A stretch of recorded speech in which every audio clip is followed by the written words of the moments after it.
Good evening, ladies and gentlemen. Tonight I'm your host, Mike Horsfall, and I'll be talking to you about targeted marketing and deciding, is it invasive? So, to begin, what is targeted marketing? Well, it's a strategy most commonly used by brands and companies in order to increase their revenue and sales. How do they do this?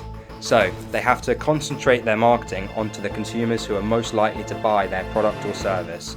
And the way that they can do this is firstly through the demographic. So if it's a product for children, they'll advertise it in between a children's show. It could also be based off your geolocation, however. So depending where you are, you'll get ads for places near you and things like that, like maybe a restaurant nearby or any local things that may appeal to you. Lastly, another example is based off your purchasing habits. So if you buy something on Amazon, you could then get recommended something later that's similar to the product you recently purchased. Does this information feel uncomfortable, or is it really beneficial for you? Well, this is again what I'll be tackling today to decide, is targeted marketing invasive?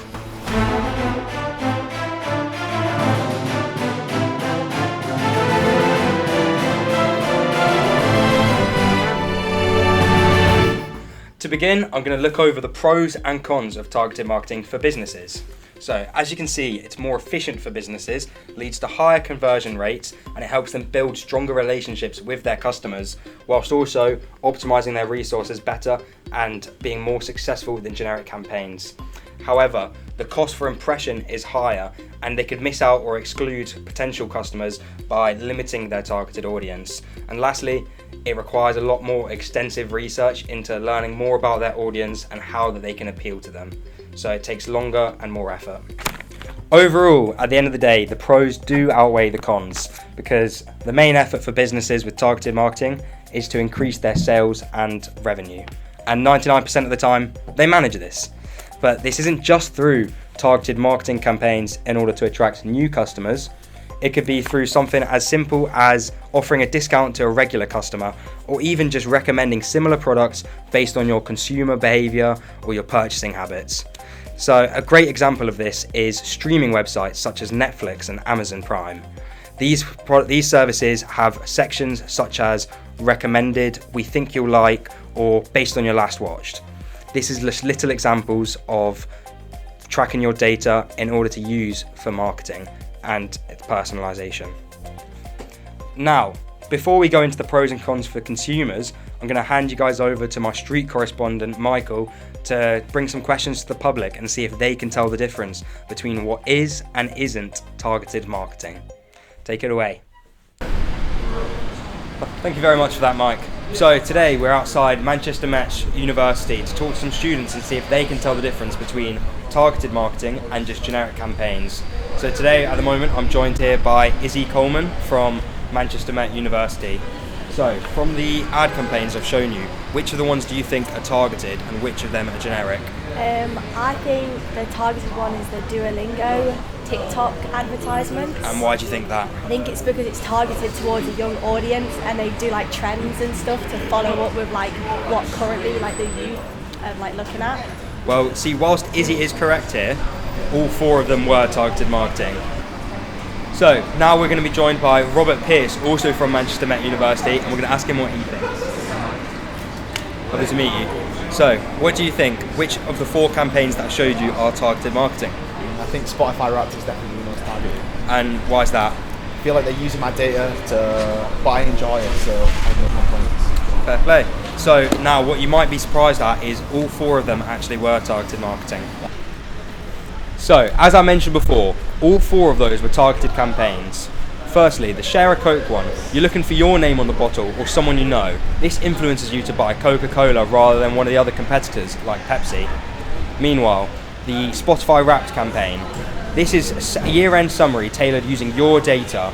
Whilst it may not seem like marketing, it's a highly shareable, and people influence you to use Spotify so that you can feel a part of this year-long thing and feel the sense of care and belonging with the company.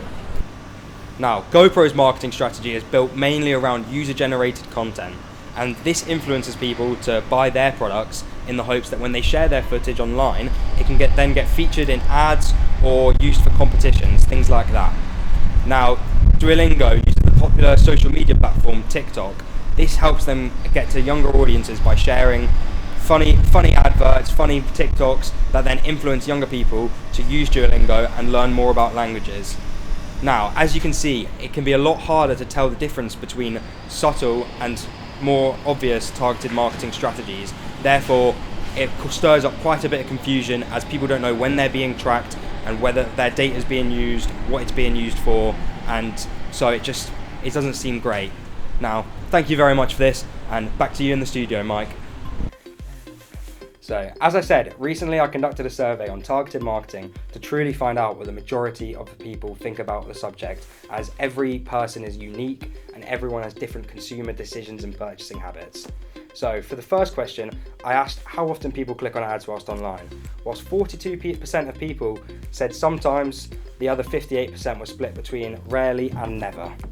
When asked if their online ads were relevant to their interests, 51% of people said slightly relevant and 40% of people said moderately relevant. This can mean two things, however. It could mean that their ads are similar to, as I said before, and it's subtle targeted marketing, things that are a lot harder to notice and harder to tell the difference between. And it could be many businesses choose not to rely mainly on targeted marketing, as a lot of people just choose not to click on them. So I then asked how people feel about their companies using your data to personalise your ads. Whilst 37% were neutral, 35% were uncomfortable, and 21% very uncomfortable, creating a new majority. These results were very similar to one of my later questions about how much they trust companies with their data. On a scale of 1 to 10, the public's average was 3.56. Parallel to before, the most common answer was the neutral answer of 5.